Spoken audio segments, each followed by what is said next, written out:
boa tarde, então. Hoje é quarta-feira, dia 3 de janeiro de 2018. Vou perguntar para Camila que horas são exatamente. São exatamente 5 horas e 5 segundos. Que beleza, eu gosto assim, quando tem um pedacinho de tempo. No Sem Censura de hoje, nós vamos falar de inclusão digital, de código de trânsito, de música e de dança. E os nossos convidados são Nana. Nana é cantora, ela é uma baiana que vive em Berlim e que está lançando o CD Comigo Ninguém Pode. Não é bem escrito assim, é que C-B-N-G, G, vai ter... Parece hebraico. É internetês. Muito bom. Nós estamos com o Rodrigo Baggio, que é fundador e presidente da ONG Recode. Em inglês ou é Recode? Recode, que é reprogramar. Né? Código é como quando a gente ensina as pessoas a programarem, e o Recode, ele mostra essa nossa filosofia de ensinar as pessoas a aprenderem a programação para programar a própria vida ou reprogramar a própria vida, a comunidade, a escola. Olha só, Rodrigo, 23 anos atrás, quando você fundou o CDI, você não podia chamar uma ONG de Recode, porque a juventude não chamaria isso. Hoje em dia você pode dizer Recode numa boa, todo mundo lê direito, né? Exatamente, né? E você tem toda a razão, Vera. O CDI tem 23 anos que a gente vai comemorar em março desse ano, né? E agora nós temos um novo nome no Brasil, que é Recode. Quem quiser conhecer mais, é claro que eu vou falar mais aqui, é só acessar o nosso site, recode.org.br. Maravilha, prazer em tê-lo aqui. Bom, o Rodrigo vem falar exatamente sobre esse momento digital que ele está querendo fazer nesse segundo momento da ONG Recode, tá? Nas comunidades. Nós estamos com o Alex Neural, que é coreógrafo. Ele apresenta o espetáculo de dança Sine Qua Non, que é baseado em 80 filmes do cinema mundial. São Amores Seus. Meus e dos meus bailarinos. Muito bom. É muito lindo o trabalho dele. Nós estamos com Paulo César Ribeiro, que é professor da COP, não é isso? Exatamente. Ele é professor de Engenharia de Transporte da COP e ele vai conversar conosco sobre os 20 anos do Código de Trânsito. E, né? Graças a Deus, e aconteceu aí, introduziu. Ele vai nos dar dicas de como que a gente não deve beber e dirigir, não é isso? O senhor vai bem? Eu vou bem, graças a saúde. Deus, né? Sempre tive. Nunca houve um problema. Aliás, eu refiz check-ups enormes. Todos os check-ups deu tudo certo. Sabe lá, né? Isola, né? Muito bom, prazer em vê-lo aqui, professor. Prazer é meu. E nós estamos com Camila Bel, nossa produtora de web. Camilinha, você pode explicar para os nossos telespectadores o que eles devem obrigatoriamente fazer? Claro, eles devem participar do Sem Censura. E para participar é muito simples, basta você entrar na sua rede social favorita, deixar o seu comentário ou enviar uma pergunta para os nossos convidados, que eu vou receber aqui e repassar para eles. Use a hashtag Sem Censura para eu achar o seu comentário, viu? Maravilha, vamos conversar então com a Nana. Nana, será que eu posso pedir para você... eu tenho uma coisa para te dizer. Eu hoje de manhã estava ouvindo, eu ouvi 3 vezes tudo para ter certeza de que eu gostava mesmo, que de primeiro eu gostei. Aí no meio que você estava cantando, eu digo, que engraçado essa menina, ela tem 27 anos e ela canta igualzinha a Jane Birkin, que é uma coisa da minha juventude. Lembra da Jane Birkin que cantava? Não lembra, né? Fiquei estudando engenharia, não lembra. A Jane Birkin cantava uma música, era uma música muito sensual, que era toda de gemido. Je t'aime. Era tudo assim.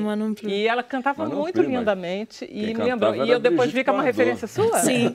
Sim, eu me inspiro muito assim na chanson, né? Na música francesa. E a Jane Birkin também é uma das minhas influências, assim, tanto de estilo, eu acho, né, visualmente, a voz também tem quanto a música, a voz, eu adoro a música dela. Muito lindo. Isso quer dizer que, na verdade, vocês gostam das músicas que seus pais ouviam? Acho que nem todo mundo, mas no meu caso, sim. Eu cresci, meu pai é louco por música, ele já foi DJ, então ele ouvia todo tipo de música e eu acho que eu sempre fui atraída, né, por essa coisa antiga, música de antes de eu nascer e tal. Com certeza. Vamos lá, Nana, você vai cantar. Vamos começar o programa com você cantando? Vai ser o quê? Eu vou cantar Menino Carioca. Eu gosto dessas baianas que gostam do Rio.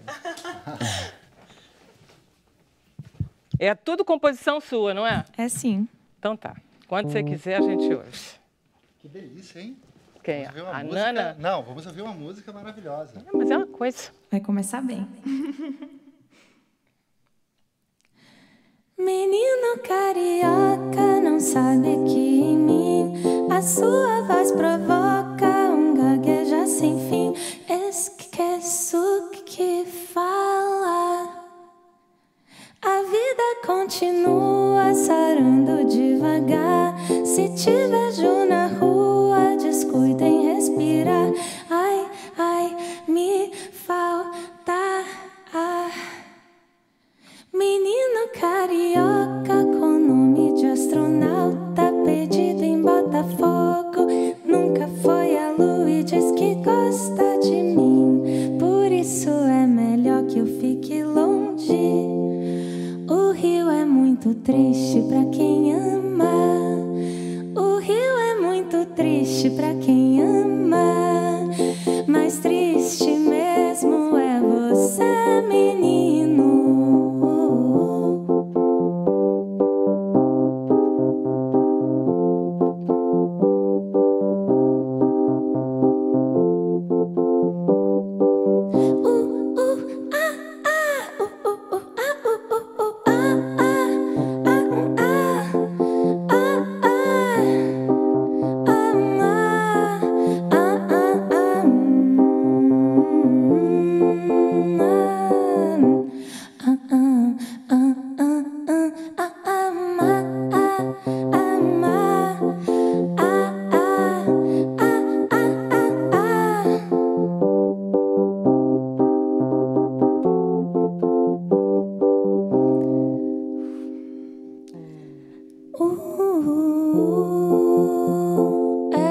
Você tem mesmo jeito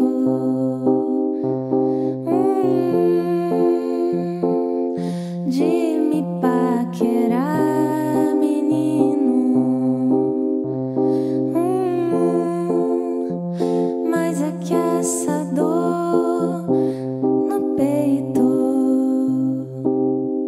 que mora no céu, no morro, no mar, e que nunca, nunca cessa de voltar. É só você chegar. E se você chegar, menino, menino, menino carioca, não sabe que em mim a sua voz provoca um gaguejar sem fim. Menino carioca, ai, menino carioca, menino carioca, ai, menino carioca. Eu adoro. Maravilhoso, Nana. Adoro. Pode voltar. Obrigada. Muito bom. E muito obrigada por gostar do Rio desse jeito. Que voz linda também. Não é a uma música, coisinha essa voz? Esse... Bossa, né? Ousada, Bossa. ousada, esse timbrezinho lá agudo. Meu Deus. Muito bacana. Agora conta a história de por que esse disco tem o título cifrado. Bom, acho que quando eu decidi que o nome do disco ia ser Comigo Ninguém Pode, né, por causa da planta, na verdade, porque como fui morar na Alemanha, eu sentia muita necessidade de me conectar assim com minhas raízes brasileiras. E a planta, a Comigo Ninguém Pode, é uma coisa muito nossa, assim, é uma coisa super comum e tem um nome super diferente, se você for pensar que a gente fala e nem pensa muito, né? Na verdade, que não tem nem tradução. Eu não conseguia traduzir Comigo Ninguém Pode para os meus amigos na Alemanha. E aí eu fiquei, nossa, é uma planta que eu gosto muito e decidi que ia ser o nome do disco. E quando eu cheguei no nome cifrado, internetês, como eu falo, é porque a minha relação com o Brasil, quando fui morar na Alemanha, era era uma relação virtual. Não é a mesma coisa, né, de você morar num lugar e você viver os problemas. E eu sentia que os problemas do Brasil, para mim, eram coisas virtuais, sabe? Se eu não entrasse na internet, era como se não existisse. Então, eu precisava passar de alguma forma que essa minha relação, essa minha leitura de Brasil que tem nesse disco é uma leitura que veio através de uma tela de computador, sabe? Ao mesmo tempo, você foi para a Alemanha para trabalhar, né? Eu fui para lá porque eu ganhei uma bolsa da Funarte para estudar theremin, um instrumento eletrônico russo, um dos primeiros, né, instrumentos eletrônicos. Que instrumento é esse? Explica. Você sabe o que é o theremin? O theremin não sei. Caramba, o russo. se o Rodrigo Baggio não sabe o que é o theremin, imagina a gente. Nossa, você vai adorar, então. É um instrumento que você não toca fisicamente com as mãos. Ao redor das antenas de um teremin, ele tem 2 antenas, existe um campo eletromagnético que você meio que influencia no campo com o seu corpo, né? Uau, você é um incrível. condutor, né, no sistema, né, elétrico do instrumento. E, então, a distância que você aproxima sua mão da antena é que vai dizer qual é a frequência. Você emite notas tipo dó, ré, mi, fá, sol. Sim. E você consegue colocar a nota que você quer? Sim. Mas como é que é a operação? É uma pena que você não tem um vídeo para explicar, isso deve ser fascinante. Poxa, pois é. Então, ele tem 2 antenas. Uma antena é só de registro, né? No caso, as notas, dó, ré, mi, fá, sol, lá, si, dó. Tá. E você toca do seu corpo em direção à antena. Quanto mais perto da antena, mais agudo o som. Quanto mais perto do seu corpo, mais grave. Então, basicamente, seria algo como quando você aproxima da antena. E a outra antena é uma antena de dinâmica, volume e expressão. Ou seja, se você chegar a sua mão próxima à antena, não há som. Mas à medida que você afasta a sua mão da antena, o som é gerado. Então, isso faz toda a diferença, né? Cara, Alex, é uma loucura isso. Super coreográfico. Super coreográfico. Inclusive, o Leon Theremin, que inventou o instrumento, ele também criou um instrumento chamado terpsitone, que é uma plataforma para um dançarino dançar. É como se fosse um teremin corporal. Uau. Você dança, mas é bem sensível, né? Tanto que só existe um hoje, um desse instrumento, fica com a Lydia Kavanagh em Oxford, eu acho. Você vai ficar lá quanto tempo para aprender a tocar o teremin? Acho que a vida inteira, para aprender a tocar bem. Mas, então, meu projeto já acabou, na verdade. Eu já, de certa forma, finalizei o projeto. Agora eu estou cuidando de coisas mais teóricas do projeto. Eu gostaria de escrever um guia de composição, né? Porque eu estudei composição e foi por isso que eu fui para lá. E acabou que eu acabei ficando lá, assim, né? Minha vida meio que se formou lá, né? Família e tal. Então, eu resolvi ficar lá. E, assim, hoje em dia eu trabalho também, sou depiladora lá, né? Para poder lançar o disco, eu comecei a trabalhar de depiladora. A gente faz de tudo na vida, né? Brasileira, guerreiro, empreendedor, né? Cara, demais. Muito legal. Eu precisava lançar o disco, é caro lançar um disco, né? Então, comecei a trabalhar, porque música nem sempre, nem lá, assim, dá dinheiro sempre, né? Às vezes você faz dinheiro. Todo lugar é igual, né? Mas Berlim é uma cidade incrível para música, para a juventude. Sim. É um dos polos, né, de arte, cultura, música da Europa. Muito, muito. Tem muito mais oportunidade, assim, eu sinto. Que... Você se apresenta lá regularmente, inclusive? Regularmente, não. Esse ano, como eu falei, eu não toquei muito lá, porque eu estava gravando disco e você fica muito focado, né, em lançar um disco. É muita pressão, assim. Mas anteriormente, nos anos anteriores, eu toquei bastante, assim. Sempre tocava música brasileira lá. E eu toquei muito na França nesses anos.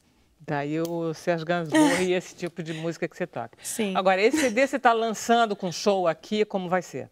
Sim. Então, como eu lancei o disco agora em outubro, eu vim para cá em novembro e estamos fazendo show de lançamento, né? Fiz o primeiro show agora, foi um show mais intimista, como eu estou tocando aqui para vocês. Foi em Salvador, foi dia 29. E agora, dia 11, 12 e 15, eu toco em São Paulo, Vitória, no Espírito Santo, e aqui no Rio. Dia 15 aqui no Rio. 11 é São Paulo, 12 é Vitória e 15 aqui no Rio. Vai ser aonde? Que lugar? Em São Paulo vai ser na Casa do Mancha, em Vitória vai ser na Casa Verde, e aqui no Rio vai ser na Audio Rebel, fica em Botafogo. A Audio Rebel em Botafogo. Sim. E esse dia 15 é o quê? É sábado? É uma segunda-feira. Uma segunda-feira? Não, segunda-feira é um bom dia de música. Eu acho também. Começar bem a semana. Isso, não tenha dúvida. E vai ser que horas, você sabe? Você tem um horário sempre? Vai ser às 8, aqui no Rio. É cedo. Você se apresenta cedo. Vai ser cedo. E acho que em São Paulo é 21 horas e em Vitória às 10 da noite, 22 horas. Tá. Bom, e aí como é que a gente tem acesso ao teu CD? Bom, existe o CD físico? Existe. Existe, eu estou vendendo nos shows, por enquanto. Eu fiz uma tiragem de 100 CDs, é uma coisa artesanal. Eu mesma cortei e fiz tudo, né? Foi feito à mão. Caramba, ele é numerado. Você faz tudo mesmo. Eu tento. E eu vou estar vendendo meus outros CDs também, né? De anteriores. Mas eu tenho um site, dá para comprar também no meu site. Qual é o teu site? É nanamusica.com. Tá. Lá tem os links para ouvir e tudo mais. Maravilha. Então, você vai ficar por Berlim mesmo? Eu acho que sim, porque não fiz planos para mudar para cá. Eu gostaria de vir morar aqui, mas por enquanto minha vida lá é muito mais simples, assim. Acho que se eu mudasse para cá, eu ia ter que fazer muito mais para ter a vida que eu tenho, sabe? Tipo, eu sinto que eu não preciso ganhar muito lá, por exemplo, para viver bem. E aqui eu sei que se eu ganhasse o que eu ganho lá, eu não conseguiria fazer nada, sabe? E assim, como eu sou musicista, né? Não tenho uma profissão, eu não tenho outra profissão. É mais difícil ainda, é uma dor de cabeça mesmo, assim, você viver de música sem ter nenhuma garantia. Eu sou artista independente, eu tenho que cuidar de todo o meu negócio, assim. Mas vai dar certo, você tem muito talento, vai ser muito rico. O Rodrigo é um exemplo típico, ele parece que tem 27 anos, mas tem um pouco mais. E com 23 anos ele inventou uma ONG e era um executivo de sucesso, não é, Rodrigo? Como é que era? Exatamente. Eu, assim, depois da faculdade, eu fui trabalhar na IBM, na Accenture, criei minha própria empresa, uma empresa de tecnologia, que a gente implementava cursos de tecnologia em empresas, em escolas da elite do Rio. Mas aos 23 anos, eu comecei a refletir sobre a minha vida em 10 anos, como eu seria no futuro. Eu só conseguia me ver mais rico, mas não mais realizado, ou não mais feliz. E aí eu tomei a decisão de mudar a minha vida. Eu comecei a refletir, pensar em o que fazer, e aí no final do ano de 1993, numa noite, eu tive a resposta. E essa resposta veio num sonho em que eu vi jovens de baixa renda usando tecnologia para conhecer mais sobre si mesmo, conhecer mais sobre a sua realidade, usar essa tecnologia para transformar a própria vida e transformar a própria comunidade. Quem é que tinha computador nessa época, Rodrigo? Olha, nessa época, só a elite, escolas da elite e pessoas que conseguiam comprar aqueles PCs XT em projetos especiais por $5.000, né? Ou a gente tinha, na época também, 286, 386, equipamentos bem antigos que rodavam um sistema operacional que era o DOS, né, uma linha de comando. Então era a idade da pedra da tecnologia, da computação pessoal. Mas já era o máximo. Já era incrível, porque as empresas estavam se transformando, né? As escolas da elite estavam implementando a tecnologia porque sabiam que isso seria o futuro. E aí, naquele momento, eu tive essa visão de levar a tecnologia para comunidades de baixa renda e ensinar tecnologia, ensinando cidadania, ensinando como essas pessoas poderiam ser empreendedores sociais. Usar a tecnologia para transformar a própria vida e transformar a sua realidade. Bom, e como é que você começou, então? Você decidiu fazer o quê? Eu me lembro o que era. Aí eu criei a primeira, assim, foram vários passos, mas eu criei em março de 95 uma escola de tecnologia e cidadania, uma escola de informática e cidadania na favela Santa Marta, em Botafogo, no Rio de Janeiro. Você era do Santo Inácio, era uma coisa assim, não tinha, não? Eu fui professor do Santo Inácio, exatamente. E estudei no Bennett a minha vida inteira, na época, assim, um ensino... Você era bem garoto Zona Sul. Era, exatamente. Né? E fissurado em tecnologia desde os 12 anos de idade. Mas você gostava dessas coisas de voluntariado, não gostava? Gostava. Porque, na verdade, para mim, começou aos 12 anos de idade, quando eu comecei a programar em computadores, nos primeiros computadores pessoais que entraram no Brasil, e me apaixonei pela tecnologia. E aos 12 anos de idade também eu comecei a trabalhar como voluntário junto à Arquidiocese do Rio de Janeiro, junto a meninos de rua. E para mim foi uma experiência transformadora trabalhar com meninos de rua que eram da minha idade. Então, assim, gestão de conflito, né, situações extremas, eu aprendi mais sobre a vida nesse trabalho social como voluntário do que, por exemplo, na minha escola. Por isso eu me apaixonei por trabalho social e por isso eu criei o link entre a tecnologia e a cidadania e os trabalhos sociais. E aí foi um sucesso, né, Rodrigo? Foi incrível. Eu me lembro disso. Disparou, porque a gente criou uma grande inovação, que foi o conceito da inclusão digital. Então a gente começou a disseminar em 95 essa visão de inclusão digital. E hoje nós temos na Recode uma rede de 417 escolas, né, projetos de empoderamento digital, em 24 estados brasileiros mais DF e 7 países. São 1,7 milhão de pessoas que aprenderam tecnologia e cidadania através do trabalho da Recode. Quer dizer, tem sentido ainda o trabalho que você começou há 23 anos, ou seja, você incluir digitalmente as pessoas, os jovens de comunidade. Cada vez mais. O Brasil continua pobre, desigual, do mesmo jeito ou até pior? Nós tivemos assim alguns avanços, né? Quando eu comecei, a gente não existia assim o campo da inclusão digital. Para você ter acesso à tecnologia, você precisava ter um nível alto de renda. Dinheiro, né? claro. E hoje nós somos 7,6 bilhões de pessoas no mundo e metade dessas pessoas do nosso planeta tem um smartphone e acesso à internet por celular. Só metade. Isso é muito ou isso é pouco? Isso depende do ponto de vista. Eu vejo que hoje é uma quantidade assim, importante para mostrar qual é a relevância da tecnologia na nossa sociedade e como a tecnologia transformou a forma de nós, seres humanos, sermos e nos relacionarmos. Né? Mas quando a gente projeta essa visão que em 20 anos nós vamos conectar todo mundo na internet com velocidades mais altas. O 4G é uma realidade, o 5G será. E esse é o grande desafio. O uso da tecnologia com ética e com valores, esse é o grande desafio para o próximo salto civilizatório. E aí que está a visão da Recode. É ensinar as pessoas a usarem a tecnologia, conhecendo mais da realidade do mundo em que eles vivem, identificando um desafio, usando a tecnologia para fazer um impacto nessa realidade e experimentando ser um agente de transformação. Então, essa que é a nossa visão. Nós acreditamos no mundo melhor com o poder da tecnologia sendo usado para o bem. Porque para o mal, todos esses filmes de ficção científica já mostraram como a tecnologia pode criar inteligências artificiais que podem tomar controles e robôs. Né? Quer dizer, isso é um exagero de uma ficção científica que aposta numa visão negativa de como a humanidade vai se apropriar dessa tecnologia. Isso. Você tem planos específicos agora em relação à Recode? Realidade aumentada, realidade virtual? Você está querendo aumentar o poder digital dessa juventude? Adorei a sua pergunta, porque essa é a nossa próxima inovação e o que a gente chama assim da próxima geração de programas de empoderamento digital. Porque nós ensinamos hoje na Recode, né, introdução ao mundo digital, né, mídias sociais, internets, né, editores de textos, programas de apresentação, planilhas eletrônicas. Nós ensinamos programação associada à nossa metodologia de formar agente de transformação, desenvolvimento de aplicativos também para smartphones, né?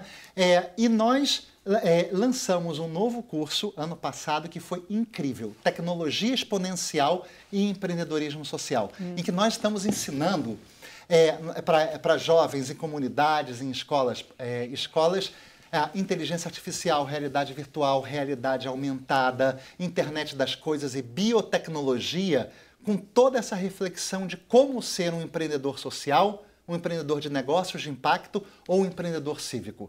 Então, esse novo curso da ONG Recode está sendo assim, uma experiência extraordinária para desenvolver essas competências de criatividade, colaboração, comunicação, né? E essa visão de ética e de valores no uso da tecnologia. Incrível. A gente vai continuar falando disso, mas a gente vai fazer um intervalo rapidinho. A gente volta já.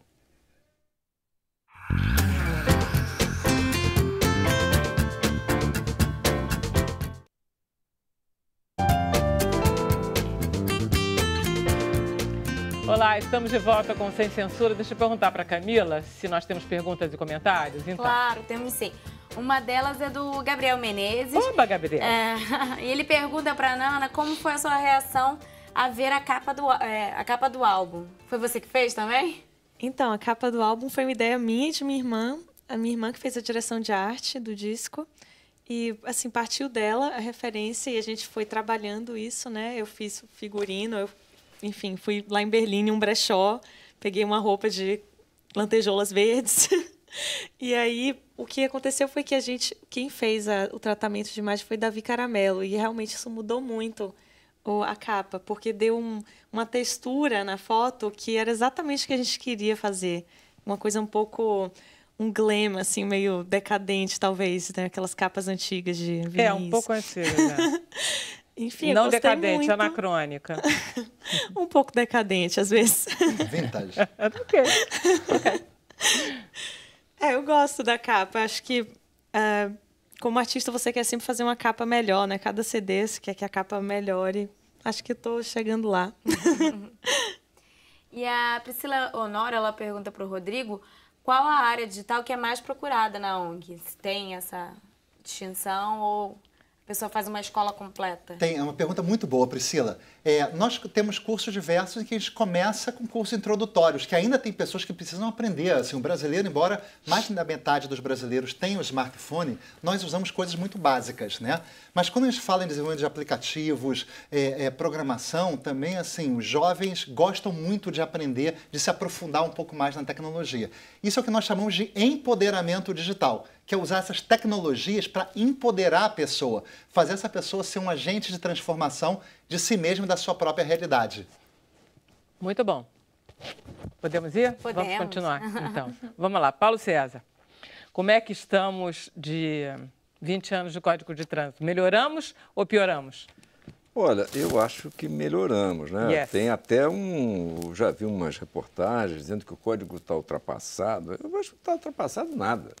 Ele está atual, ele trouxe a questão do crime de trânsito que não existia, uma série de inovações que, no entanto, não conseguem reduzir o número de mortes no trânsito. Não, mas eu tenho lido que está diminuindo. Não tá como deveria estar diminuindo, mas que está diminuindo.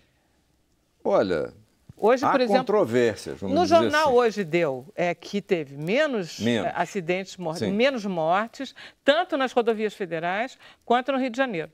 Assim, tipo, passou de 97 para 90. 65, 70 e poucos para 60. Isso. Enfim, mas você não gosta continua morrendo muita gente.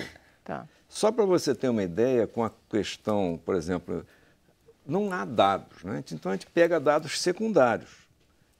O DPVAT, que é aquele seguro, né, que paga indenizações, ele vem diminuindo o número de indenizações. Não é resultado de políticas de trânsito, é resultado de combate às fraudes. E aí, não, então vamos para o DataSUS, que deve até ser subnotificado. A gente está lá, morreram acho que 38 ou 39 mil pessoas em 2015. Tá. Isso equivale a mais ou menos 100 pessoas por dia. Tá. Todo mundo está horrorizado com essa questão aí, que morreram 100 pessoas no Rio Grande do Norte, numa rebelião, não sei. Mas no trânsito, nas estradas, na cidade, enfim, pedestres, motociclistas e usuários de automóvel, e ônibus, caminhão e tal, morrem 100 por dia. Por dia. E isso é uma coisa encarada naturalmente. Então, o Código de Trânsito, se ele fosse fiscalizado, eu acho que iria reduzir o número de mortes.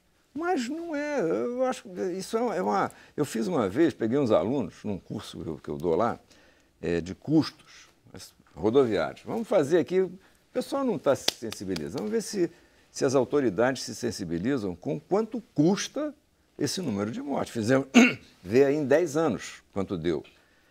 A gente questionou se era do DPVAT, do DataSUS, enfim, somamos 10 anos, deu 500 mil pessoas mortas.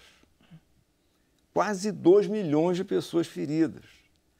O custo, aí não tem dado. Você não sabe se morreram na área rural, em estradas, ou na área urbana.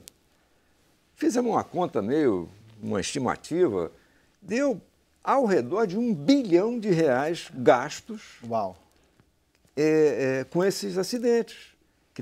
Existem estudos, né, feitos pelo IPEA de quanto custa um acidente só com danos materiais, só com feridos e com mortos.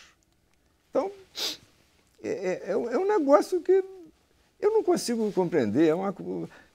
Eu venho divulgando sempre o resultado de pesquisa com... Cara, morreram... Olha só, Paulo César, eu me lembro que eu fui uma jovem condutora muito irresponsável. Eu dirigi já tendo bebido. Eu confesso. Evidentemente, eu era mais jovem. Hoje em dia, eu já não faço mais isso. Não tenho mérito nenhum, entendeu? Porque é o jovem que não tem que dirigir quando bebe. Porque eu, velha, não tem a menor importância. Quem é que está morrendo? Por que está morrendo? É porque eles bebem? É porque Ninguém sabe. A gente não sabe porque a gente morre? Não sabe quem morre na área rural ou na área urbana. Mas provavelmente é pedestre. Vamos pegar o DPVAT, porque o DPVAT, as fraudes, que seria uma fraude no DPVAT? O cara pegou morreu de alguma coisa qualquer, sabe? Vamos dizer que é de ou então trânsito. Ficou paralisado, ou então teve um acidente, tanto perdeu a perna. Passou de 60 mil para 38.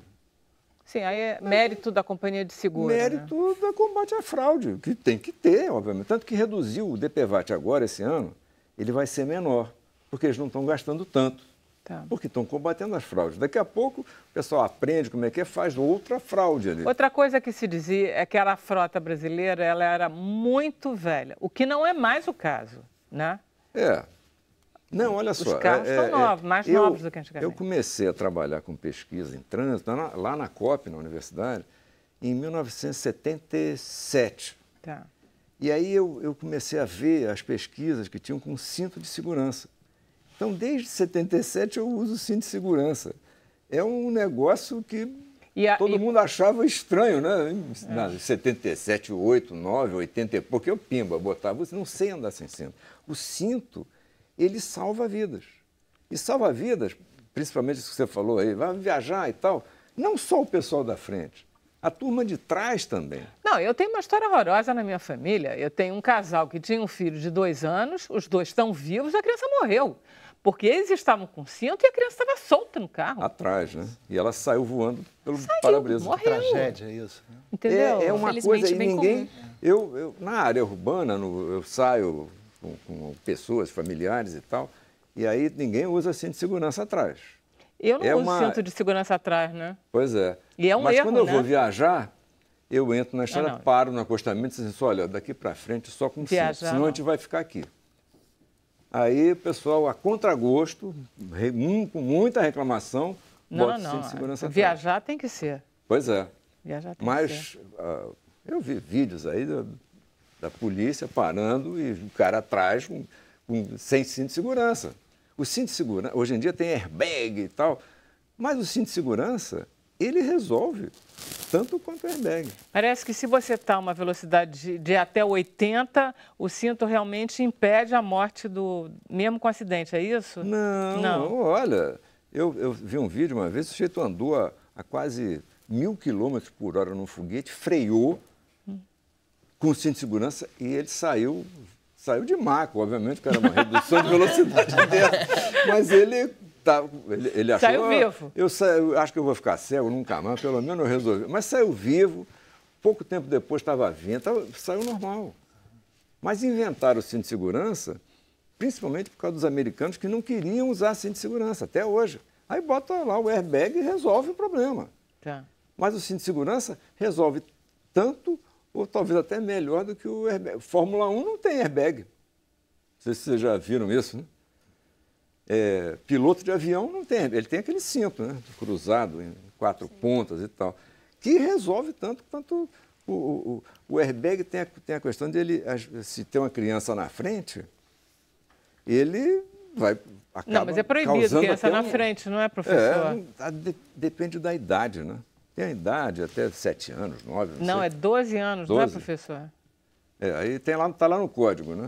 Eu, como não ando com pessoas dessa idade. Não é, aí, não, enfim. Camila, procura aí, pelo amor de Deus, para a gente ver, porque essa história. Não, é importante, gente, não pode dar uma meia. A gente está comemorando 20 anos de trânsito, a gente não pode dar meia informação. Não, eu acho, olha, é vital andar com cinto de segurança, tanto na frente quanto atrás. Ok.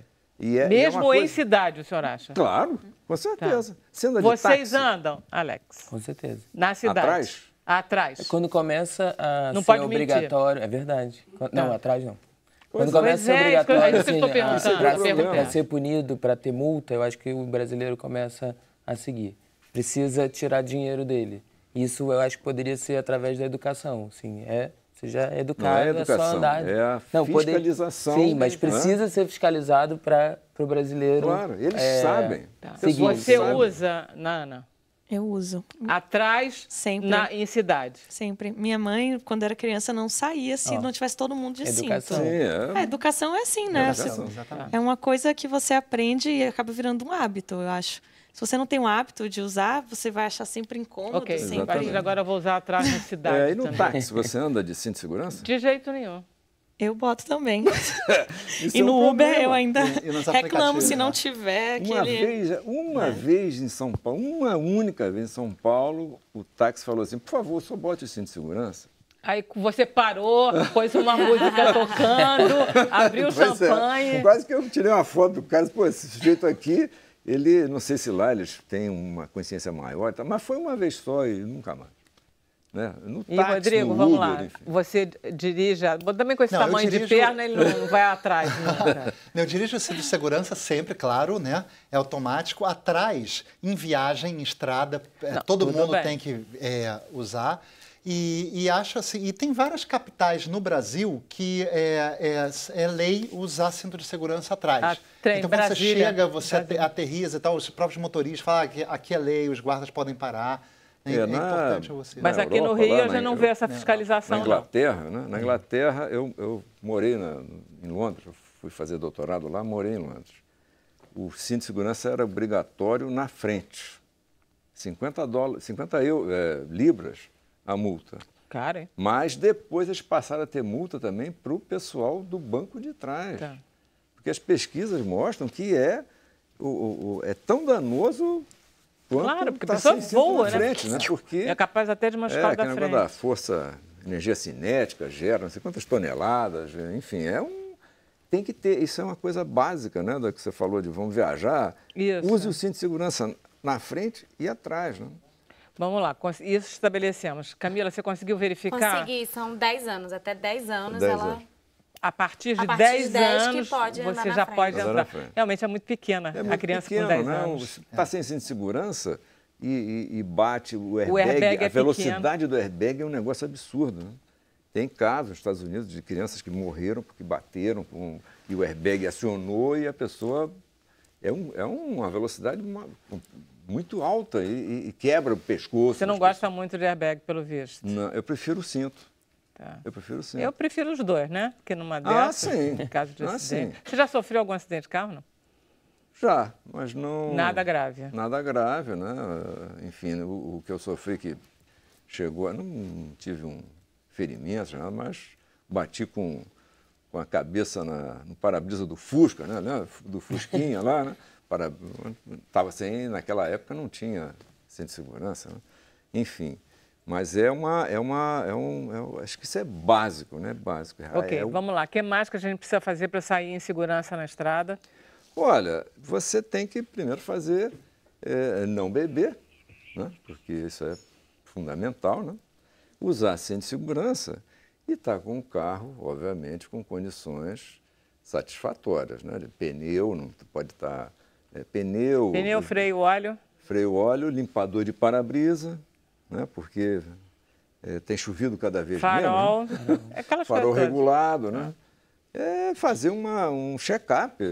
Obviamente, os carros mais novos, isso acaba não sendo assim tão necessário, mas nos carros mais antigos isso é vital, né? Vital. Isso é uma coisa que... E, obviamente, respeitar a lei. Eu acho muito gozado aquele, não sei se você já viu, um sinal que tem assim... Respeite a sinalização. Já viu isso? Está na cidade. Respeite. Se não respeitar, vai ser multado. Isso é um sinal, né? Que o pessoal, eu conheço umas pessoas que vieram, não sei se eram alemães, enfim, vieram da Europa e morriam de rir com aquela placa ali. Respeite a sinalização. Pra quê? Se não respeitar, mas essas placas são boas para lembrança. Tem um cartaz na Quinta Avenida em Nova York que eu adoro, que eu faço questão, quando eventualmente eu tenho a sorte de ir naquela cidade, de fotografar, que é: nem pense em estacionar aqui, que é na Quinta Avenida. Don't even think of parking here, que eu adoro. Mas é um pouco esse tipo de bem-humorado. Não, aí tudo bem, mas essa não é bem-humorada. Isso é uma placa, tem até nesses painéis de mensagem variável que tem nas ruas do Rio de Janeiro. Motorista, respeite a sinalização. Isso é básico. Tem que lembrar, né? Tem que lembrar o cara, tá com a multa. Ok, gente, olha só, respeita. Vamos fazer mais um intervalo, a gente já volta.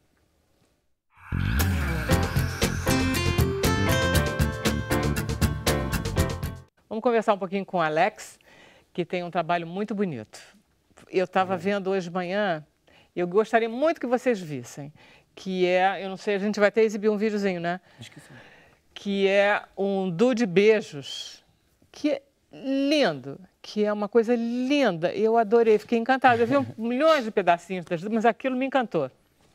Então, se vocês tiverem tempo, dá um pulinho lá no YouTube, Talador de Beijos. Emblemático, que é um trecho do espetáculo As Canções que Você Dançou Pra Mim, que é todo com música de Roberto Carlos.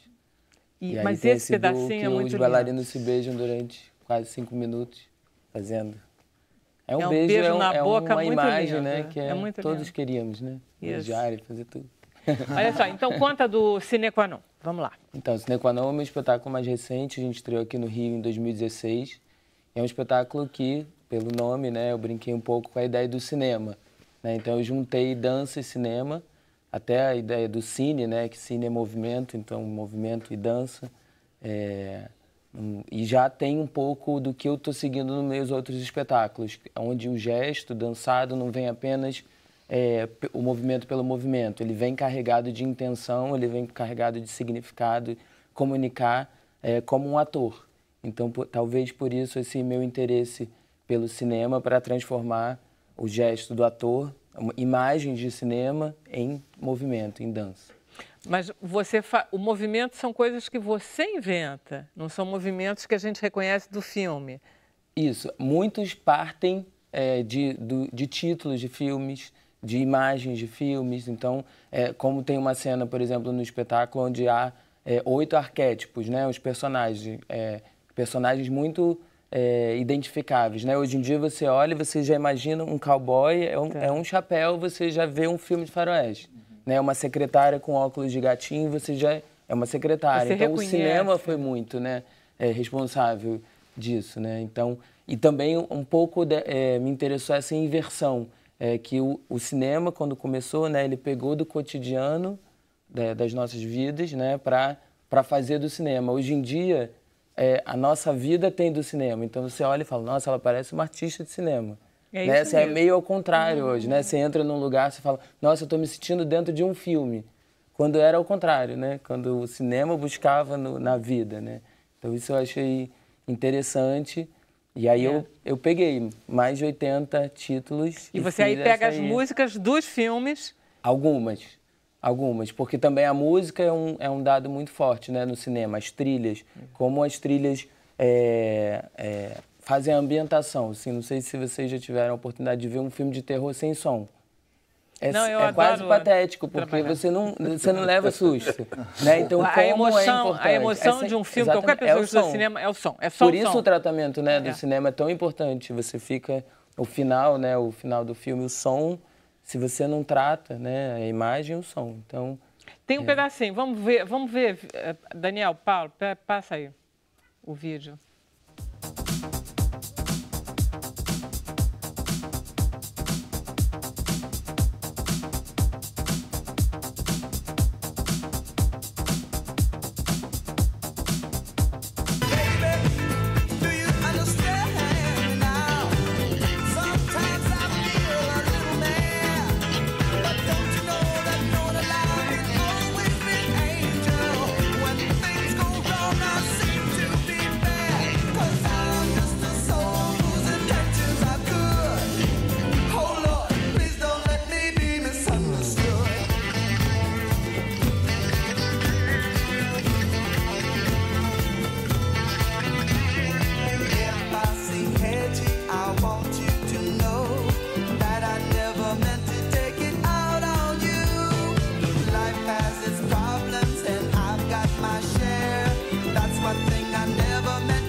Você tem saudade de dançar? Você dança ainda? Eu danço ali. É você, né?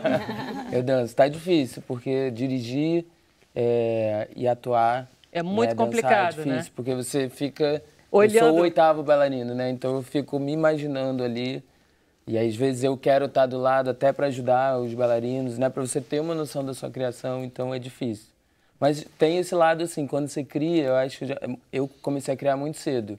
Né? Com 18 anos eu fiz minha primeira coreografia. Então alguém me perguntou, você prefere dançar ou prefere coreografar? Eu falei, Não Tudo, sei, quero é tudo. muito igual. É igual, porque né, de alguma forma, quando você cria um espetáculo, você está ali dentro, você não precisa estar como bailarino, né? Mas eu ainda acho que ainda dou um caldinho.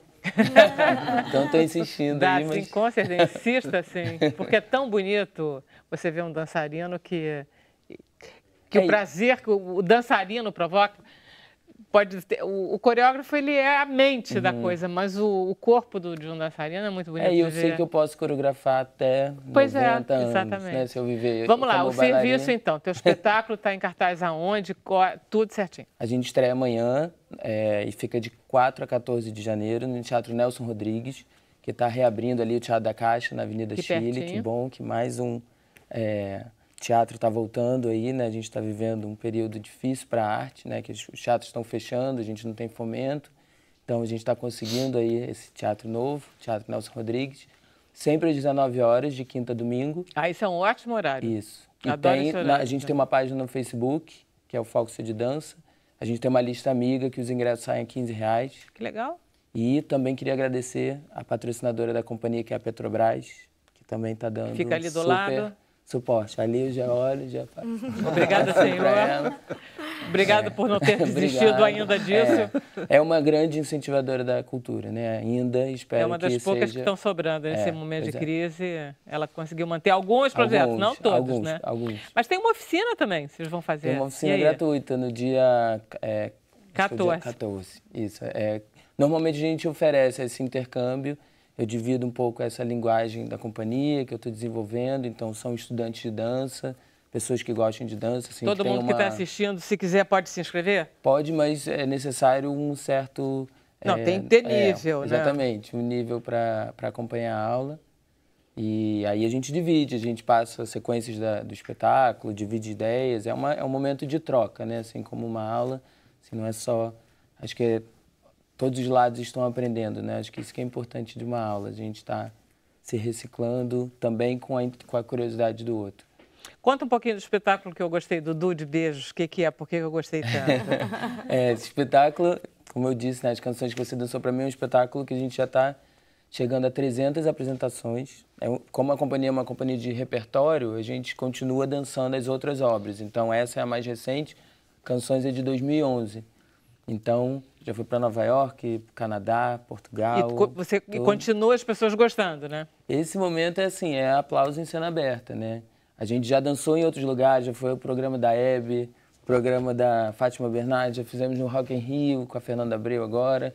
Então esse duo dá pra gente tirar do espetáculo e fazer, que ele é muito, né, muito simbólico, né? Um grande beijo que os dois bailarinos ficam se beijando sem desgrudar durante 5 minutos. Não é isso, é mais do que isso.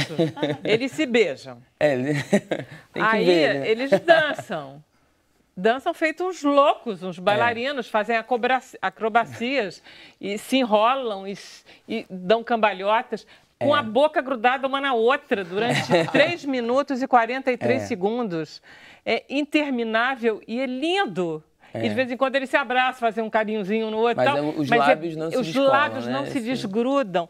E fica assim um beijo, assim como a gente... Sei lá, acho que a gente sonha em ter na sua vida um beijo desses que não para nunca durante tanto tempo. E é muito bonito. E aí depois todos se beijam mais um pouquinho também, né? Todo mundo se beija. Então, muito lindo. É um pouco... Esse espetáculo fala de amor, né? É um tema, né? Que às vezes a gente acha que é kit, mas não é atemporal e é necessário ficar relembrando, né, que precisa amar. Precisa amar. Vamos lá amar, ô Nana? Vamos. Vamos amar? De que jeito você vai amar agora? Agora eu vou tocar. Minha forma de amor. Viu? Eu sabia que tinha a ver com amor. Sempre tem. Gente, olha só. Deixa eu ir para lá porque eu tenho que me despedir de vocês, do Rodrigo, do Alex e do Paulo César e da Nana, dizer para vocês que nos acompanharam de casa, muito obrigada. A gente vai para o Facebook agora, mas a gente volta amanhã com o programa às 5 da tarde, tá? Então fiquem com a gente gosta muito da sua companhia. Vamos ouvir Nana.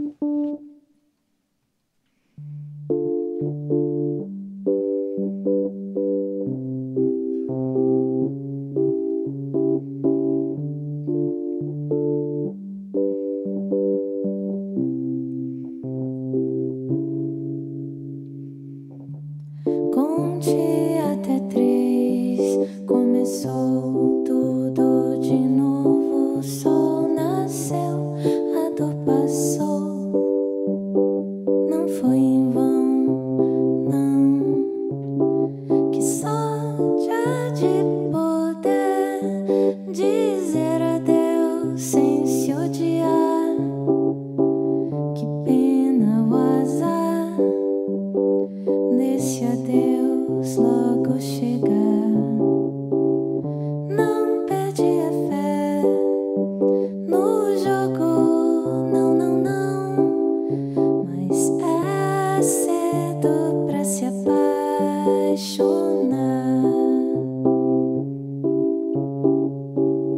Não perdi a fé no jogo, não, não, não, mas é cedo pra se apaixonar.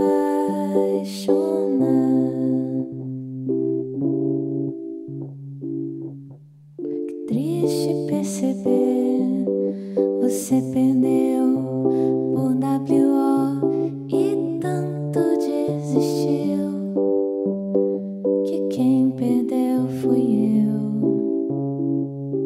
De fora quem vê, da arquibancada o cerco se fecha. Deve até pensar que fui eu quem me deixei derrotar. Não perdi a fé no jogo, não, não, não, mas é cedo pra se apaixonar.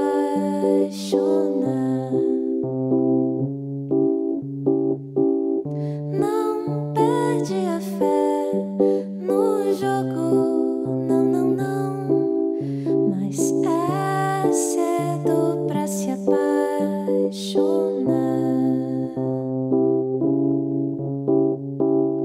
Drible, drible, gol, drible, drible, gol, drible, gol, drible, gol, drible, gol, gol, gol, drible, gol, drible, gol, gol, gol, gol, gol.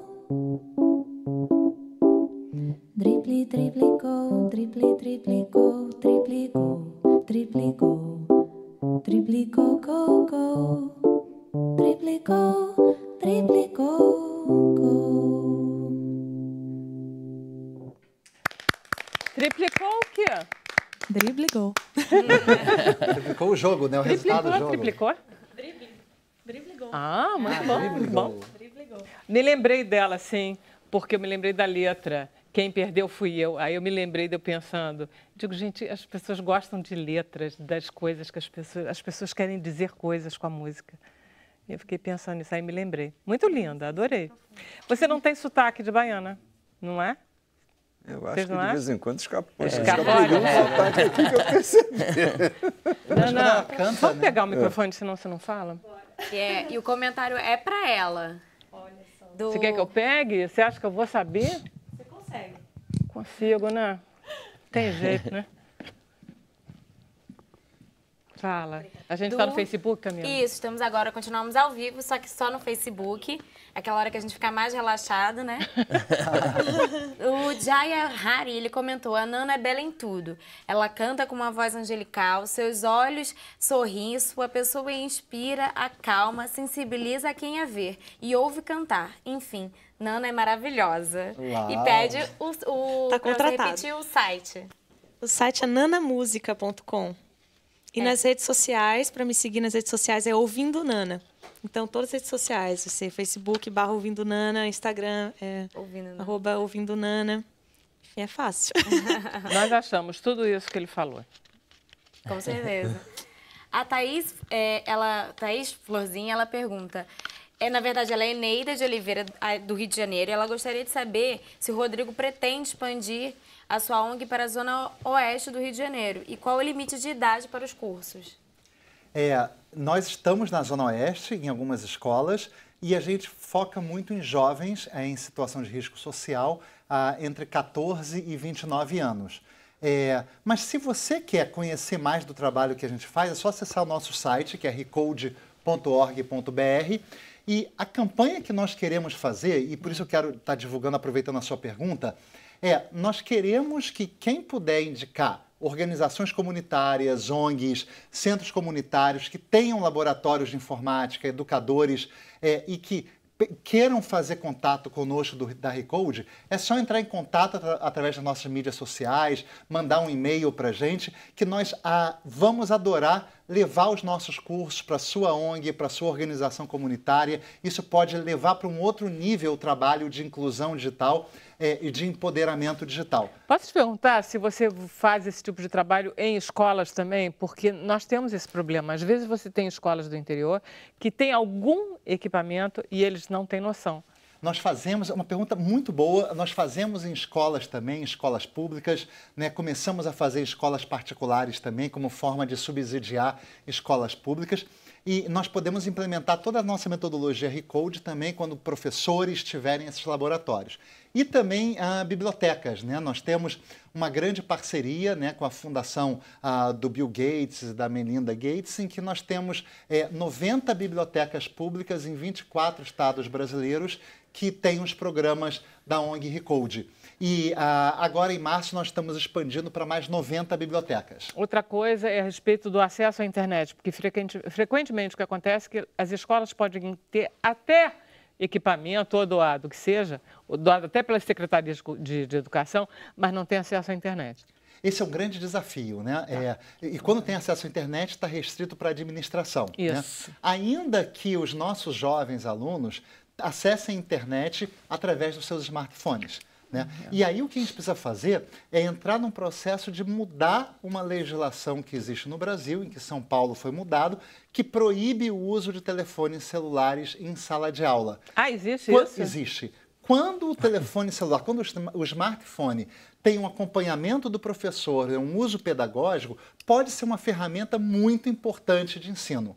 Então, a gente precisa esclarecer e, eventualmente, criar campanhas para mudar essa legislação no Brasil. Eu acho importantíssimo o que você está falando, porque eu acho que isso mexe com um tipo de situação, como as pessoas lidam com situações novas. Quando os smartphones começaram a ter internet, todo mundo dizia, essa criança não para quieta, fica tudo grudado no computador, isso é ruim, isso é ruim, isso é ruim, não assiste mais a aula, fica no computador. E ninguém estava vendo que aquilo era o futuro o mais extraordinário que estava acontecendo. Isso tem 10 anos, não tem 10 anos ainda, e as pessoas lidaram muito mal com essa coisa. A educação pode se beneficiar fortemente dessas novas tecnologias, né? O smartphone, né? A internet. O professor precisa ver as novas tecnologias como um aliado dele no ensino. E a gente precisa atualizar também a forma das escolas, né, ensinarem. O modelo de escola é um modelo assim antigo, né? Socrático, né? Mas os professores também precisam ter aulas. E agora vai ser muito interessante porque com a aprovação da nova lei, né, do ensino, né, para as escolas, né, o ensino da tecnologia e da ética, né, associada ao uso da tecnologia é uma grande prioridade. Nós estamos vivendo um momento muito rico, né, em que a implementação do empoderamento digital pode ajudar a transformar a nossa sociedade, e é isso que a ONG Recode está fazendo. Beleza. A Odília Rogada, ela fala que ela participou da ONG quando era CDI. Ela pergunta por que mudou de nome. Então, é muito legal a gente poder estar divulgando aqui que agora o CDI no Brasil se chama Recode, é um reposicionamento pensando justamente como nós podemos estar atualizando os nossos programas e os nossos cursos para o mundo em que nós estamos vivendo hoje. Né? CDI eram 3 letras que significavam Comitê para a Democratização da Informática, e agora, aos 23 anos que nós vamos completar em março, nós somos Recode no Brasil. Nós queremos utilizar a tecnologia para ensinar as pessoas muito mais do que programar no computador, mas reprogramar a própria vida, reprogramar a sua comunidade e a sua escola. Então, recode.org.br.